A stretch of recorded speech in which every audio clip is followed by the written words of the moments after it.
მოგესალმებით, მეტრონომის სტუმარია, სპორტული კომენტატორი გიორგი პავლიაშვილი. გამარჯობა გიორგი.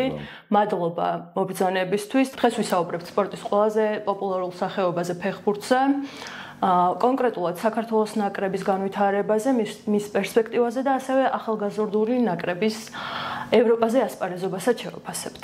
პირველ რიგში რომ შეაფასო ბოლო წლებში როგორ განვითარდა ქართული ფეხბურთი და რამ განაპირობა ის წარმატება, რომელსაც ნაკრებმა მიაღწია. მადლობა პირველ რიგში მოწვევისთვის. გისურვებ წარმატებებს ახალ წამოწყებაში, როგორც გავიგეთ სპორტული საფეხბურთო გადაცემა ეხლა იწყება თქვენთან და მინდა რომ გისურვო წარმატებები შენთან ყველა საკმაოდ ადამიანს და არც მიკვირს რომ იწყება, იმიტომ რომ ბოლო პერიოდში უბრალოდ მაგიტო კითხვა რაზეც დასვი მაგიტომაც საქართველოში ყველანაირი სპორტული თუ საფეხბურთო გადაცემა პოდკასტი თუ ასე შემდეგ რაც იქნება საკმაოდ პოპულარული გახდა. ეგ არ იქნებოდა ეგრე რომ არა ეგ წარმატებები რაზეც შენისაუბრე, რისი განმაპირობებელი ჩემი აზრით პირველ რიგში არის სწორი მუშაობა. მე არ ვარ ხოლმე ესე პირდაპირ არ ლაპარაკობ და არ ვაქებ ვიღაცებს, მაგრამ ხანდახან როცა ეს საჭიროა, ჩემი აზრით სათქმელიც არის. სწორი მუშაობის გარეშე თუნდაც არანაირი სანაკრებო წარმატება არ მოვიდოდა და მიუხედავად იმისა, რომ კი შეიძლება ვიღაცამ თქვას, რომ არავის ბრალი ბჭყალებში არ არის, რომ დაიბადა ხუჩა კვარაცხელია, ჩაკვედაძე, ასე შემდეგ ჩამოყვები. ამ ხალხს აღარ დავასახელებ და ისინი მაინც მიაღწევენ წარმატებებს, მაინც გახდებოდნენ ისინი ვინც არიან. სწორი მუშაობის გარეშე ეგ არ გამოვიდა და სწორედ თუნდაც იმის გარეშე რომ ეს ბავშვები წამოვიდნენ აკადემიებში, რომლებიც სწორად მუშაობდნენ, ავიღოთ დინამოს აკადემია თუ სხვა საფეხბურთო სკოლები რამდენიმე. თუნდაც ის რომ ბოლო პერიოდში საქართველოში საკმაოდ ბევრი საფეხბურთო მოედანი აშენდა, რასაც მივაწერმე პირადად ფეხბურთის ფედერაციას, რატომაც არა, იმიტომ რომ მათი სწორი მუშაობის შედეგია ყველაფერი. და მეორე ფაქტორი და ყველაზე მნიშვნელოვანი ჩემი აზრით არის ის, რომ საქართველო მაინც არის საფეხბურთო ქვეყანა, მაინც აქვს ტრადიციები საკმაოდ დიდი ფეხბურთში და ჩემი აზრით წარმოუდგენელი იყო, რომ ამდენი ხნის განმავლობაში ხო 20-25-30 წელი ლამის ჩვენი ფეხბურთი იყო ძალიან უკან და არ მოდიოდა თაობა. ფეხბურთელებში მენტალობაც ხომ არ შეიცვალა და სპორტისადმი დამოკიდებულება. ზუსტად მაქამდეც მივალ, ჩემი აზრით ეგ ყველაზე მნიშვნელოვანი ფაქტორი შეიძლება იყოს, იმიტომ რომ პროფესიონალიზმის გარეშე თანამედროვე სპორტში არაფერი არ გამოდის, შეიძლება ვიღაცამ რაღაცა ქნას სადღაც ინდივიდუალურად, მაგრამ ესე გუნდურად შანსი არ არის, რომ შენ წარმატებას მიაღწიო, თუ შენ არ ყავს პროფესიონალებისგან შემდგარი გუნდი, ხო? შესაბამისად ის რომ თაობა წამოვიდა და ეგ ადრე თუ უიან მოხდებოდა ყველა ვარიანტში, იმიტომ რომ საქართველო არის სპორტული ქვეყანა, ნიჭიერი ქვეყანა, საფეხბურთო ქვეყანა, გვაქვს ძალიან დიდი ტრადიციები და სადღაც მოსაოდნელი იყო, რომ კარგი თაობა წამოვიდოდა. მე კარგი თაობა მარტო იმას არ მოიცავს, ხო, რომ ნიჭიერია ვიღაცა და ტექნიკურია და ვიღაცას კარგად ატყუებს. კარგი თაობა ნიშნავს იმასაც, რომ პროფესიონალებიც არიან და ჩემი აზრით მაგან ასევე შენ კითხვას რო დაუბრუნდა, ხელი შეუწყო იმანაც, რომ ქვეყანაში შედარებით უკეთესი მდგომარეობა ვიდრე 90-იანებში იყო. შეიძლება არც ესე გაცილებით უკეთესი, მაგრამ ყოველ შემთხვევაში ადამიანებს იმაზე ფიქრის შესაძლებლობა ამ ბოლო დეკადების განმავლობაში მიეცათ, რომ აი რაღაცა აკეთონ, ხო და არ ფიქრობენ იმაზე უმეტესობა იმედი მაქვს, რომ პულის ადიშოვონ და ასე შემდეგ, ხო? აი ამ ყველაფერმა განაპირობა ის, რომ ეს წარმატებაც მოვიდა, რაც უკავშირდება საქართველოს ეროვნულ ნაკრებს ამ შემთხვევაში. დღეს რამდენად ძლიერი გუნდი ყავს და სტაბილურად შეგვიძლია თუ არა მაღალ დონეზე თამაში? ხო, ჩემი აზრით ყავს და ეგ დამტკიცდა თუნდაც ევროპის ჩემპიონატის მერე, ევროპის ჩემპიონატზეც და ევროპის ჩემპიონატის მერეც, იმიტომ რომ ერთია როცა და ყოფილა არაერთი შემთხვევა, როცა ეროვნული ნაკრებები თუნდაც გუნდები ერთჯერად წარმატებებს აღწევენ და ჩვენც გქონდა ხო 20 მაგის შიში მით უმეტეს ერთა ლიგაზე ვითამაშეთ. ერთა ლიგიდან შედარებით მარტივი იყო ევროპის ჩემპიონატზე გასვლა, ვაღიაროთ, ამის საბერძნეთი იყო ერთ-ერთი სერიოზული გუნდი, ვისაც მოუგეთ. და იყო შიში იმის რომ აი კი ერთა ლიგიდან გახვედი, მაგრამ ეს არ იყოს ერთჯერადი, ხო, ევროპის ჩემპიონატზე რას ვიზამთ. ევროპის ჩემპიონატი საკმაოდ კარგად წარმოაჩინა ჩვენმა ნაკრებმა. თავი და ევროპის ჩემპიონატის მერე თითქოს რა კიდე შეიძლება გეფიქრა რომ ეს შეიძლება ერთჯერადია იქ ვიღაცასთან პორტუგალიას არ ჭირდებოდა და შემდეგ ხო რომ არ ჩაურმავდეთ, აი მერე რა ხდება? მერე ხდება ის რომ ჩეხეთი ჩამოვიდა ძალიან მაღალი დონის ფეხბურთი ითამაშა ჩვენმა გუნდმა და პრინციპში აი ჩვენა დონეზეც გვინდა ხო, ეხლა ჩვენ არ გვაქვს ჯერჯერობით პრეტენზია რომ ვიყოთ ესპანეთი და ინგლისი. ჩვენ გვაქვს პრეტენზია რომ ვიყოთ სტაბილურად უკრაინის, ჩეხეთის, ეგეთი დონის გუნდების დონის გუნდი, ხო? შესაბამისად მაგ შესარჩევში მიუხედავად იმისა რომ საბოლოოდ კარგად არ დამთავრდა ერთა ლიგაზე მესამე ადგილზე გავედით, მხოლოდ დამტკიცდა ის რომ აი ერთა ლიგას რო ჩავმოყვეთ ჩვენ B დივიზიონის გუნდი ვართ. და აგერ გადათან პლეიაუთში სომხეთთან, რომელიც წელიგაში საკმაოდ კარგი იყო, როგორ მოვიგეთ გვახსოვს. ასე რომ ეს თამასა რაც აიღო სანიოლის გუნდმა, ხო, ჩემი აზრით აი ამ პერიოდში ევროპის ჩემპიონატს მე დაიჭირა და ვფიქრობ, რომ გვაქვს რეალურად შანსი იმისა, რომ ამ დონეზე და დავჭეთ რაც ცუდი საერთოდ არ არის და მე სულ მაღლა ვიარეთ. ამ ნაკრებს აქვს მაგის პერსპექტივა. და ჩვენი ნაკრების ყველაზე სუსტი რგოლი რომ დაასახელო სად გვიჭირს პოზიციურად? დაცვა ალბათ მაინც ყველაზე მეტად გვიჭირს დაცვაში, იმიტომ რომ ჩამოვყვეთ მოკლედ მეკარე ყავს მაღალი დონის, ლორია წავიდა გუგეშაშვილმა საკმაოდ კარგი თამაში შეატარა და ვის კარგი მეკარეა, ნუ მინიმუმ 2 მაღალი დონის მეკარე ყავს, მაგრამ მამარდაშვილი ხელშეუხებელია. ნახევარდაცვაში არის კონკურენცია, როგორც მინიმუმ 3 ძალიან მაღალი დონის მოთამაშე ცენტრში. ფლანგებიდანაც კარგი ფეხბურთელები, შეტევაში არის ბუდუ არის, მიქაუტაძე არის, ასე შემდეგ. დაცვა არის მთავარი პრობლემა ამ ეტაპზე, მაგრამ იმდენად მაინც არ მეშინია, იმიტომ რომ გამოჩნდა გოგლიშვიძე, რომელიც კარგი მოთამაშეა საკმაოდ და აქვს პერსპექტივა, არის აზონოვი, რომელსაც იმედია ტრაუმები არ გააწამებს და ნამდვილად კი ვნახეთ ევროპის ჩემპიონატზე. ნუ ახალგაზრდულ ნაკრებს აქვს თუ არა რესურსი, რომ შეავსოს ეს დანაკლისი. ზუსტად გოგლიშვიძეც აზონოვიც მოდიან 21 წლამდელებიდან, ხო? ასე რომ ეგ რესურსი არის, ხო, კვირკველია, კაშიას, მაინც აბსოლუტები არიან, ხო? ეხლა რამდენი ხანი უნდა ითამაშონ, შეუძლებელია რომ მთელი ცხოვრება ფეხბურთი ითამაშე. ასე რომ შევსება მოდი ჩემს გოგოჩოლიშვილი, აზაროვი, ანუ ნაჭიერი ახალგაზრდა ბიჭები არიან, რომლებიც დაცვის პრობლემასაც დაავალანსებენ ჩემი აზრით. შემდგომი თემა შეეხება მსოფლიო ჩემპიონატს და ჩვენს შანსებს. რამდენად შეგვიძლია რომ მოვხვდეთ ამ ნანატრა ჩემპიონატზე საკმაოდ რთული ჯგუფი გვაქვს თურქეთი და ესპანეთი ორი ფავორიტია, მაგრამ შარშან ევროპის ჩემპიონატზე თურქეთთან თამაშმა დაგვანახა რომ შეუძლებელი არ არის მათი დამარცხება. შენ დღეს როგორ შეაფასებდი?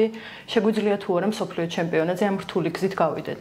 ჯერ ერთი ვიტყვი იმას, რომ ძალიან არ გავიმართლა, იმიტომ რომ ევროპის ჩემპიონატის მსოფლიო ჩემპიონატის შესარჩევი ჯგუფებს რო გადავხედოთ, ბევრია, თითქმის ყველა 1-2 შეიძლება ჩვენაირი რთული იყოს, თითქმის ყველა არის ბევრად მარტივი. იქ ბევრად გაგვიმარტივდებოდა. აქ რთულია, ჯერ ერთი ისევ ესპანეთი წამოვიდა, ესპანეთს რთულია ებრძოლო პირველი ადგილისთვის და თითქმის შეუძლებელი მგონია ამ ესპანეთს მით უმეტეს, რომელიც მსოფლიო საუკეთესო გუნდი მგონია საერთოდ ახლა არგენტინასთან ერთად. და პრინციპში მეორე კალათიდანაც ამოვიდა ერთ-ერთი ყველაზე რთული გუნდი, იმიტომ რომ თურქეთის ნაკრები კი ევროპის ჩემპიონატი ძალიან მაგარი თამაში იყო. ველოდები რომ ისევ ეგეთი თამაშები უნდა იყოს, მაგრამ ერთ-ერთი ყველაზე მზარდი გუნდი არის, გამომდინარე იქიდან, რომ ძალიან კარგი ახალგაზრდები ყავს, ხო, ჩვენ თუ საუბრობთ ჩვენს ტალანტებზე, ნიჭიერ ბიჭებზე, თურქეთსაც უამრავი ყავს, ქონდათ ჩავარდნა, თურქეთს ეგეთი ქვეყანა იმას სწორად მუშაობენ სპორტის მიმართულებით, ასე ვთქვათ, ხო, თითქმის ყველა სპორტში რომელიც აინტერესებს, განსაკუთრებით ფეხბურთში. შეუძლებელია რომ თურქეთში ძალიან დიდი წყვეტა იყოს და არ წამოვიდეს კარგი თაობა და ეხლა ზუსტად ეგ აღმავლობის პერიოდი აქვს, როცა ბევრი ნიჭიერი ბიჭი წამოვიდა თურქეთში და ურთულესი იქნება და იმ მეოთხე კალათიდანაც ერთ-ერთი ყველაზე სერიოზული გუნდი ამოგვივიდა ბულგარეთის სახით, რაც იყო საერთოდ იმ მეოთხე კალათაში რა, ამიტომ არ გაგვიმართლა, მაგრამ მაგაზე წუწუნს აზრი არ აქვს არანაირი, ერთა ლიგიდან იყო შანსი რომ რაღაც პატარა მიზერული შანსი დაგვეტოვებინა იმის რომ სოფლიოს ჩემპიონატზე მოხვდრილიყავით, ეგ არ გამოვიდა, ასე რომ ეს არის ერთ-ერთი ვარიანტი. კარგი თაობა ყავს ჩვენს და ჩემი აზრით აი პირველივე შეხვედრა იქნება ძალიან მნიშვნელოვანი, იმიტომ რომ სექტემბერში თურქეთი ჩამოდის აქ თბილისში. უშუალო კონკურენტად თურქეთი მიგვაჩნია მეორე ადგილისთვის ბრძოლაში და ეგ თამაში უნდა მოიგო ყველა შემთხვევაში თუ რამეზე გაქვს პრეტენზია, ასე რომ მე ძალიან ველოდები მაგ დაპირისპირებაზე თბილისში ჩემი აზრით, ნუ ყველასთან თუ არა, თურქეთის დონის გუნდებთან ნამდვილად შეგვიძლია სამი ქულის აღება და კარგად დაწყებას დიდი მნიშვნელობა ექნება. წინასწარ რთულია, ვერ ვიტყვი რომ დიდი შანსები გვაქვს, მით უმეტეს მეორე ადგილზე რომს გახვიდე, ეს არაფრის გარანტიას არ გაძლევს, პლეი-ოფის თამაში გიწევს და რთული იქნება იმ პლეი-ოფის გავლაც, პირველი ადგილის შანსი ძალიან პატარა გვაქვს და ზოგადად სოფიოზე მოხვედრაც ამ ეტაპზე ურთულესი იქნება, მაგრამ მე მჯერა რომ ვიბრძოლებთ და თავი ხო ეგ არის ვილაპარაკეთ, რომ ეს თამაში რაც გვაქვს შევინარჩუნოთ და მაგისთვის რა არის საჭირო, რომ თურქეთთან ან რავი როგორ დაალაგდება რა მნიშვნელობა აქვს, მეორე ადგილის შანსი გქონდეს ბოლომდე რა, მე გარი მთავარი ჩემი აზრით. შედარებით უფრო მარტივი გზა გქონდა მსოფლიო ჩემპიონატზე მოხვედრის. სტარტი იყო ძალიან კარგი, მაგრამ შემდგომ ისე ვერ განვითარდა მოვლენები, როგორც გვჭირდებოდა. ამ წარუმატებლობის მიზეზი რა იყო შენი აზრით? ხოცა აი მაგისტრის უნდა გავიხსენოთ ის ყველა თამაში, ხო ჯერ ერთი ევროპის ჩემპიონატის მე ეგრევე გქონდა ორი თამაში, რომელიც მოვიგეთ, ჩეხეთთან საოცარი ფეხბურთით, ალბანეთში, ტირანაში ძალიან რთული გასვლა იყო, მაგრამ ქოჩორაშვილის იმ დარტყმულ თანაბარ თამაში მოგვაგებინა და მე იყო წყვეტა, ხო? თვის მე იყო თამაში. თამაშები ეს ორი თამაში უკრაინასთან დავაბრალეთ იმას, რომ საშინელ გაზონზე გვათამაშეს იქ პოლონეთში. მაგის ბრალი იყო წაგება, მაგრამ თანაბარი თამაში იყო მთლიანობაში, გქონდა ჩვენს შანსები. იცი რა არის, ეხლა არც ველოდით ალბათ იმას, რომ ერთი ამოსუნ თქვით გავივლიდით ამ ჯგუფს, რაც არ უნდა მაგრა ითამაშა ევროპის ჩემპიონატზე, რაც არ უნდა კარგი ფეხბურთელები ყავდეს, ეგეც ჯგუფში ჩეხეთი, უკრაინა, ალბანეთი. რავი, რომელი გუნდი დავასახელო, ხო, სულგრანი, იტალია რო ჩასვა, იმას ამბიცია ექნება, რომ მარტივად გაიაროს, მაგრამ ვერ გაივლის ჩემი აზრით, იმიტომ რომ ჩეხეთია, უკრაინა, ალბანეთია, ხო, სამივე ძალიან მაღალი დონის გუნდი არის. შესაბამისად, შენ იმ პირველი ორი მოგების მერე კი ყველა ვიყავით ეგრე განწყობილი, რომ კიდე ერთი ორი უნდა მოგვიგო და წყნარად პირველზე გავსულიყავით, მაგრამ ეგრეც არ არის, ხა იმათაც თავისი ამბიციები აქვს, თავისი ამოცანები აქვს, შესაბამისად მე ვთვლი რომ მთლიანობაში მესამე ადგილი მაგ ჯგუფში და ბოლომდე რაღაც შანსი გქონდა, ცუდი არ არის რა. იმიტომ რომ ჩვენზე გამოსვლილი ნაკრებები არიან, როგორც მინიმუმ ალბანეთმა ჯერ კიდევ როდის იქნა ითამაშა ევროპის ჩემპიონატი და ჩეხეთს და უკრაინაზე არ არის ლაპარაკი, ხო? ამ ეტაპზეც უფრო ჩამოყალიბებული გამოსვლილი გუნდი ყავთ. ასე რომ აი წარუმატებლობას მაგას ვერ დავარქმევთ. პირიქით შეიძლება ითქვას, რომ უბრალოდ ისე მიეწყო, რომ ზედზედ მოვიგეთ თამაშები და ამბიცია უფრო დიდი გაგვიჩნდა. მოლოდინი ხო, მოლოდინი იყო დიდი, თორე რაღაცა სერიოზული ჩავარდნა არ ყოფილა, რაც წავაგეთ ის თამაშებიც ბრძოლაში წავაგეთ რა. ახალგაზრდულ ნაკრებზე რო გადავიდეთ, ევროპის ჩემპიონატზე ასპარეზობდნენ. სამწუხარო ჯგუფიდან გასვლა ვერ შეძლეს, მაგრამ ჰქონდათ ძალიან კარგი თამაშები, განსაკუთრებით საფრანგეთთან მარცხი იყო ძალიან გულდასაწყვეტი. მათი ასპარეზობა რომ შეაფასდო და აი კონკრეტულად რომელ ფეხბურთელს გამოარჩევდი? ჯერთ მინდა ვთქვა, რომ ამ ახალგაზრდული ნაკრებისგან იმ წარმატების მერე რაც ჰქონდა თბილისში ევროპის ჩემპიონატზე და იქ ყველას ეგონა რომ მოხვდით, იმიტომ რომ მასპინძლები ვიყავით და მეც მეგონა ეგრე, რომ ევროპის ჩემპიონატზე გასვლა 21 წლამდელებში არის ძალიან რთული. რეალურად ეს 21 წლამდელთა ნაკრები არის ერთადერთი ნაკრები, რომელმაც დიდ ფორუმზე გასვლა მოახერხა. ეროვნულმაც მოახერხა, მაგრამ ეროვნულს დაეხმარა ერთა ლიგა. საკვალიფიკაციო ჯგუფიდან არ გასულა ეროვნული ნაკრები. ესენი გავიდნენ. მაგას არ ველოდი, მაგას მომხდ, იმიტომ რომ თავობათა სხვა იყო. ის წინა ნაკრები ჩემი აზრით უფრო კარგი იყო სახელებით, ასე ვთქვათ, კი, კვარაცხელი არ ჩამოვიდა, მიქაუტაძე მარი თამაში, მაგრამ ხო იყვნენ კოჩოლეიშვილი იყო, დავითაშვილი ასე შემდეგ, მამარდა და ასე შემდეგ, ხო? ეს ნაკრები ვფიქრობდი, რომ აი რაღაც თავობათა სხვა რომ მოდის ერთხელ გახვედი ევროპის ჩემპიონატზე, კარგად ითამაშე, იქ ძალიან ცოტა დაგვაგდა, რეალურად პენალტების სერია წავაგეთ ისრაელთ. მაგრამ მადლობა მინდა უთხრა ამ ბიჭებს და მთავარმსხვილ რამაზ სვანაძეს, რომელიც ძალიან კარგი სპეციალისტია, რაც გამოჩნდა ამ გუნდში მუშაობისას. კიდევ ერთხელ მოახერხეს ამის გაკეთება, ხო, შვედეთი ჩავტოვეთ ჯგუფში, ჩვენ გავედით და ისევ არ გაგვიმართლა, იმიტომ რომ წინა ჯგუფიც ეგეთი საშინელი იყო, მაგრამ თბილისში გავედით ჯგუფიდან, აქაც ხა პოლონეთი ყავს და საფრანგეთი, პორტუგალია, ხო, როგორ გინდა რამე მოითხოვა, მაგრამ რეალურად პირველი თამაშის მოგების მერე და მეორე თამაშიც 95 წუთზე ჯგუფიდან გასულები ვიყავით, ხო, მეორე თამაშის 95 წუთზე. მიუხედავად იმისა, რომ საფრანგეთი ძალიან უჯობდა და იმ ჩვენ პირველ გოლამდე 4-0, 5-0 შეიძლება ყოფილიყო, არ იყო. იქ მეკარემ გადაგაშინა თუ რა მოხდა, რა მშობლობა აქვს. ფაქტია, რომ 95 წუთზე ჯგუფიდან გასულები ვიყავით.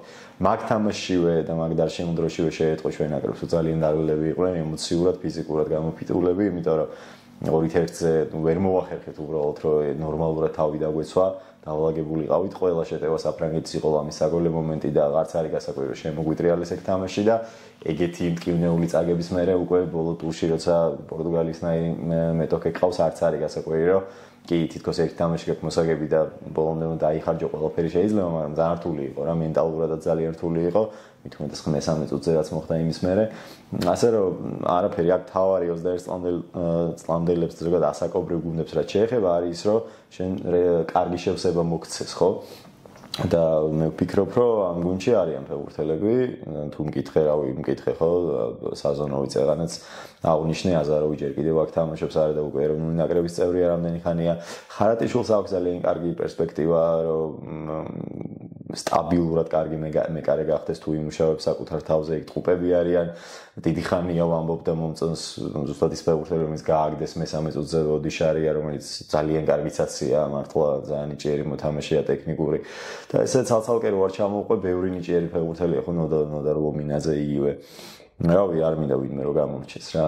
შეიძლება ამ ბიჭებზე დაყრდნობა, ოღონდ მათ ჯერ კიდევ ბევრი აქვს სამუშაო.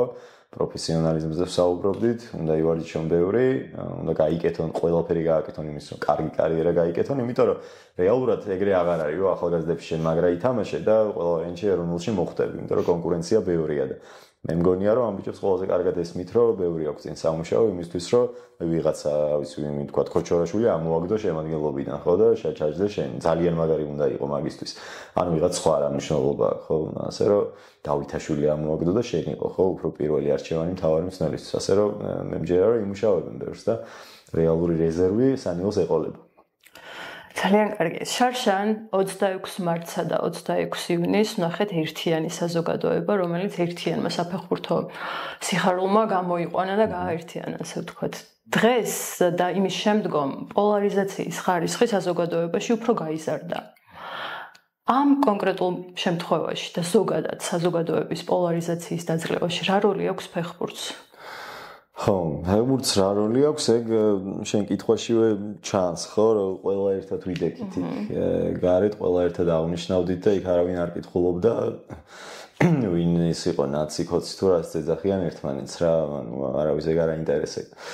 ეგ როლი აქვს ზუსტად. უბრალოდ რთულია ახლა საფეხბურთო ქვეყანა, მაშინ რაღაცა სხვა წყობა უნდა მოვიფიქროთ და ეგეც არ არის ცუდი, ისე ვიყოთ სპორტ საზოგადოება, იმიტომ რომ ამ ქვეყანას მე რაც უყურებ მაინც არაფერი არ შველის და შეგვიძლია რომ გადავკეთდეთ, ხო, აი როგორც დიქტატურა არ გვინდა, დემოკრატია არ გვინდა, არაფერი არ გვინდა, გვინდა ფეხბურთი და ვიყოთ საფეხბურთო ქვეყანა, ვიცხოვროთ მარტო მაგით, იმიტომ რომ მარტო მაშინ ვართ ბედნიერები. უნდა ეგრე არ გამოდის ხან ახლა ხუმრობით ამას, მაგრამ ხო ეგ ყოველთვის ეგრე არ იქნება რა, ეხლა ყოველდღე ევროპის ჩემპიონატზე ვერ გახვალ, ყოველდღე რომ გადიოდა ევროპის ჩემპიონატზე, ეგეც სიხარულიც არ იქნება უკვე მიეჩვევი მაგ ამბავს. როგორც მაგალითად ძიუდოში ძალიან კაი რაღაცა მოიგე, მაგრამ ხშირად იგებენ და ყოველთვის ერთნაირად არ გიხარია. ქუჩაში არ გამორბიხარ დროშებით, ასე რომ მარტო ფეხბურთს იმედად ვერ ვიქნებით. კი, ძალიან დიდი როლი აქვს, რა თქმა უნდა, გვიყვარს მაგ დღეებში ერთმანეთი როცა ვიგებთ. ფეხბურთს რო ძალა აქვს, მათ შორის ჩვენს ქვეყანაში და მთელ მსოფლიოში თითქმის არაფერს არ აქვს ეგეთი ძალა. მაგრამ მე ვისურვებდი უბრალოდ იმას, რომ არ იყოს საჭირო ფეხბურთით გაერთიანება და ადამიანებმა ისედაც შეძლონ თანაცხოვრება ნორმალურად, რაც არ უნდა ვერ იტანდნენ ერთმანეთს, მე მგონი საკმარის დრო გავიდა, ხო, აგერ ფეხბურთშიც რაღაცა გვეშველა, ყველა სპორტში რაღაცა წარმატებას ვაღწევთ, იქ სხვა სფეროში კულტურა იქნება თუ ასე შემდეგ. და მე მგონია რომ ეს საზოგადოება ადრე თუ გვიან მომწიფდება საიმისოდაც რომ ერთმანეთს ხელი შეუწყოთ და არ შეუშალოთ რაღაცეებში რაც არ უნდა არ გვიყვარდეს ერთმანეთი ასე რომ ფეხბურთს დიდი როლი აქვს მაგრამ უფრო დიდი როლი აქვს თვითონ მოქალაქეს ადამიანს რომელიც პირველ რიგში მე მგონია რომ მაინც განათლებას აქვს მთავარი როლი ყველაფერში და არა ფეხბურთს ან რამის ხვას ბოლოს მინდა ყველაზე ემოციური თამაში გაიხსენო რომელიც წავიყვანე ბევრი იყო ეგეც სხვათა შორის. ძალიან რთული კითხვა არის, იმიტომ რომ მართლა ბევრი თამაში წამიყვანი, აი იმ დღეს სხვათა შორის აი ცუდი მეხსიერება მაქვს, რომ იმ დღეს დავიმახსოვრე, თან ამ სეზონში იყო ეგ თამაში და ეხლა უცებ ამომივარდა თავი და რა თამაში იყო. რომ მკითხავენ ეგეთ კითხვას, რომ აი ერთ-ერთი საუკეთესო თამაში რა წაგიყვანეო, ამ თამაშს ვიტყვნე, და დამოვიწყდა ეხლა. არა ამ სეზონის თამაში. ლიონი მანჩესტერი ხო? ლიონი მანჩესტერი კაი თამაში იყო, კი, ძალიან მაგარი თამაში იყო ლიონი მანჩესტერი. მართლა ერთ-ერთი გამორჩეულია წამიყვანია, საოცარი განვითარება ქონდა, მაგრამ ლიონი მანჩესტერი არ იყო, რომელიღაც სხვა თამაში იყო. ხო, ის არა ქვია, ეხლა კაცო, ნახევარფინალები. ბარსელონა ინტერი ორივე ძალიან მაგარი თამაში იყო. ბარსელონამ წააგო საბოლოოდ მე ბარსელონას გულ შემოადგენთ, მაგრამ პირველი და მეორე თამაშიც იყო ისეთი, რომ რავი, ან ბევრი მაგაზე უკეთესი თამაში არ წამიყვანია ხარისხობრივად, სანახაობრივად, დრამატიზმით, ყველაფრით გამორჩეული იყო, როგორც ერთი ისე მეორე თამაში. ინტერი ბარსელონას ვიტყვი, რომელიც სანსიროზე იყო, კი წააგო ბარსელონა. ის ნახევარფინალები თამაშის ხარისხით ფინალზე ბევრად უფრო გამორჩეულია. მე ვფიქრობ, რომ ეგეთი თამაშები ამ სეზონში არ ყოფილა, როგორც პირველი ამ სეზონის საუკეთესო თამაშები რომ დამაწერინო ეს ჩამომაწერინო ათეული, პირველზე იქნება სანსიროზე ინტერი მილანი და მეორეზე ბარსელონაში ბარსელონა ინტერი. ორივე სასწაული თამაში იყო და უფრო ძველებს მოგახსენებინებ, იმიტომ რომ ეს ამ სეზონის ნახევარფინალები ვერ გავიხსენეთ ახლა 10 წლის წინ კარგი რა წავიყვანე, მაგას მართლა ვერ გავიხსენე. ძალიან დიდი მადლობა გიორგი, საინტერესო ანალიზისთვის და იმედი მაქვს რომ სოფლიო ჩემპიონატზე საქართველოს ნაკრების გასვლასაც ვიზეიმებთ და თუ გავალთ კიდე მომიწვიეთ. შემდგომ მოგიწევ კი აუცილებლად.